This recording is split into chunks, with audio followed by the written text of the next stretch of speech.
Hello friends, welcome back my YouTube channel. आज हम बात करने वाले हैं बच्चेदानी में गांठ हो जाना। अब ये सिस्ट कैसे हो जाता है, यानी कि गांठ यानी कि सिस्ट। फॉलिकुलर सिस्ट महिलाओं में पीरियड्स के दौरान जो तरल पदार्थ रहता है, एक थैली रहती है और वो ओवरी में होती है।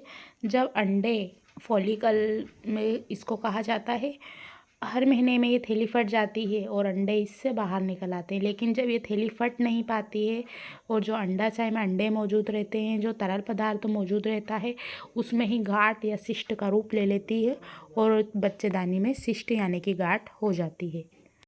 यानी कि गर्भाशय या बच्चेदानी महिलाओं के प्रजनन अंग का वो अहम हिस्सा है। अंडे और स्पर्म के फर्टिलाइजेशन के बाद भ्रूण बच्चेदानी में ही विकसित होता है।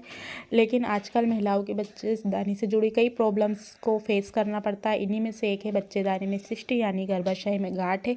ये गांठ महिला के गर्भाशय या उसके आसपास होती है। ये मांसपेशियों और फाइब्रिक्स टिश्यूज से बनी होती है।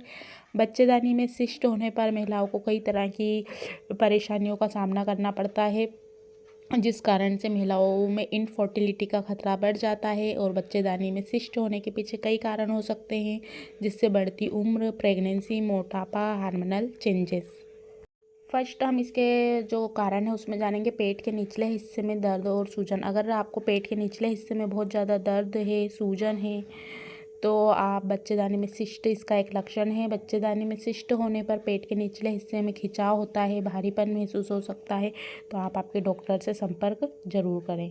सेकेंड पॉइंट की बात करते हैं, वो है पीरियड्स के दौरान समस्याएं। बच्चेदानी में सिस्ट होने पर अत्यधिक आपको बहुत ज़्यादा ब्लीडिंग हो सकती है। इसके अलावा पीरियड्स बहुत ज़्यादा रेगुलर से अधिक दिनों तक भी चल सकता है, इसका ये एक लक्षण है। अगर बहुत ज़्यादा ब्लीडिंग होती है और बहुत ज़्यादा दर्द होता है ब्लीडिंग के साथ, तो आपको इस सिचुएशन में डॉक्टर को दिखाना चाहिए। इसे अवॉइड बिल्कुल भी ना करें। नेक्स्ट पॉइंट की बात करते हैं, वो है बार बार आपको टॉयलेट आना। बच्चेदानी में सिस्ट होने पर पेशाब करते समय दिक्कत महसूस हो सकती है। इस वजह से बार बार आपको यूरिन के लिए जाना पड़ सकता है। इसके साथ ही अगर आपको तेज़ दर्द होता है तो एक बार अपने डॉक्टर को ज़रूर दिखा लीजिए, क्योंकि हो सकता है किसी और प्रॉब्लम का भी सिम्टम्स हो, क्योंकि तेज़ दर्द होना अच्छी बात नहीं है। नेक्स्ट पॉइंट की अगर हम बात करते हैं, तो वो है उल्टी आना। अगर बार बार घबराहट होती है या उल्टी आती है, तो इसमें भी बच्चेदानी का एक ये लक्षण होता है। इसके सिस्ट है बच्चेदानी के अंदर, तो आपको ऐसा कमजोरी महसूस हो रही है, बहुत ज़्यादा वोमिटिंग हो रही है, तो आप आपके डॉक्टर को ज़रूर संपर्क करिए।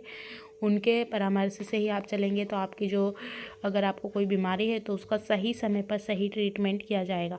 अब इसके कुछ लक्षण हैं। अभी हमने यहाँ पर कारणों की बात की थी। पेट में अगर सूजन है या पेट बहुत ज़्यादा फूला हुआ दिखाई देता है और आपको फूला हुआ महसूस होता है, पेट में क्रैम्प्स उठते हैं, इसके साथ ही फ्रेश होते समय आपको बहुत ज़्यादा दर्द होता है, तब भी आप आपके डॉक्टर को दिखाइए।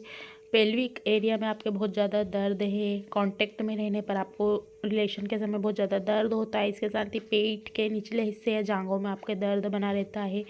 इसके साथ ही स्तनों में लगातार दर्द है और आपको हर थोड़े दिनों में फीवर आ जाता है, बुखार आ जाता है, बेहोशी जैसा लगता है या चक्कर आते हैं, तो आप समझ सकते हैं कि बच्चेदानी में सिस्ट के कुछ ऐसे लक्षण दिखाई दे सकते हैं। अब आपको क्या नहीं खाना चाहिए जिससे ये चीज़ को ना बढ़े और आपको सही समय पर फर्टिलाइजेशन के साथ आपकी प्रेगनेंसी कंसीव हो सके, तो आप रिफाइंड जो आटा रहता है उससे दूर रहें। मैदे से बनी चीज़ों को ना खाएं, उसको अवॉइड ज़रूर करें। इसके साथ ही कुकीज़, केक और candy, pastry, margin, ice cream, fast food, deep fried बाहर का खाना खाने से आपको ज़रूर बचना चाहिए, ताकि आपका सही समय पर फर्टिलाइजेशन हो। क्योंकि आपका खाना हेल्दी होना चाहिए, आप बिल्कुल हेल्दी होना चाहिए, तभी आपकी प्रेगनेंसी कंसीव के ज़्यादा चांस बनेंगे। एक बार आप आपके डॉक्टर को ज़रूर दिखाइए। अगर आपको बच्चेदानी में सिस्ट यानी कि गांठ है तो उन सिम्टम्सों को ध्यान रखिए, और ऐसा कुछ होता है तो अपना सही समय पर चेकअप ज़रूर करवाइए, ताकि सही समय पर इसका ट्रीटमेंट किया जा सके।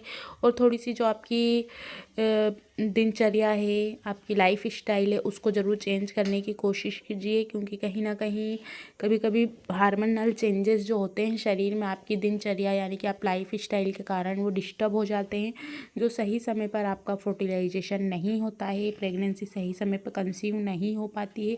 क्योंकि कुछ कुछ महिलाओं को बहुत लंबे समय बाद, किसी को 5 साल बाद, किसी को 11 साल बाद प्रेगनेंसी कंसीव होती है, तो उनमें कई तरह की प्रॉब्लम आ जाती है।